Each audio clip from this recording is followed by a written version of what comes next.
मुंबई महानगरपालिका निवडणुकामध्ये जोरदार आता रणधुमाळी पाहायला मिळते। आपल्यासोबत प्रभाग क्रमांक 168 मधून आम आदमी पार्टीकडनं तेजस तुपे हे निवडणुकीच्या रिंगणात आहे। त्यांनी आता नुकताच आपला उमेदवारी अर्ज देखील दाखल केलाय। सर, काय सांगाल, आज तुम्ही उमेदवारी अर्ज आम आदमी पार्टीकडनं दाखल केलाय, काय तुमची पहिली प्रतिक्रिया आहे? मी सर्व मतदारांना आवाहन करेल की निवडणुकीला तुम्ही मतदान करा। तुमच्या मनातील उमेदवार तुम्ही जिंकून आणण्याचा प्रयत्न करा। 9 वर्षानंतर निवडणूक लागलेली आहे आणि आलेल्या संधीचं तुम्ही प्रभागामध्ये एक विकासाच्या स्वरूपात सोनं करून घ्या।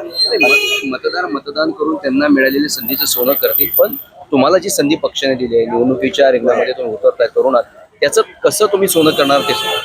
प्रभाग क्रमांक 166 मधून मी उमेदवारी दाखल केली आहे। आमच्या प्रभागामध्ये स्थानिक मतदारांना व स्थानिक कुटुंबांना, स्थानिक नागरिकांना त्यांच्या मूलभूत सुविधा या वेळेवर भेटत नाहीयेत।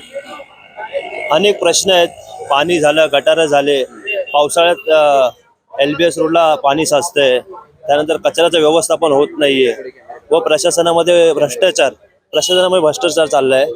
हे सगळे रोजचे प्रश्न झालेत। या प्रश्नांवरती मी कार्य करेल आणि लोकांना या प्रश्नातून मुक्त करण्याचा प्रयत्न करेल। आम आदमी पार्टीचं मुंबईमध्ये बलाबल नाहीये, प्रभागामध्ये देखील जास्त ताकद अशी दिसत नाहीये।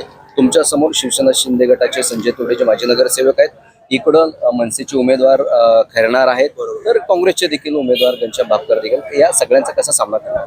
माझी लढाई ही विकासाबद्दल आहे। मला विरोधकांबद्दल काय बोलायचं नाहीये। विरोधक त्यांची लढाई लढेल, मी माझी विकासाची लढाई लढेल। धन्यवाद, तुम्ही आमची संवाद साधल्याबद्दल। हे होते प्रभाग क्रमांक 166 मधून आम आदमी पार्टीकडनं निवडणुकीच्या रिंगणामध्ये उतरलेले तेजस तुपे। मी गुणवंत दांगट, DRV न्यूज, मुंबई।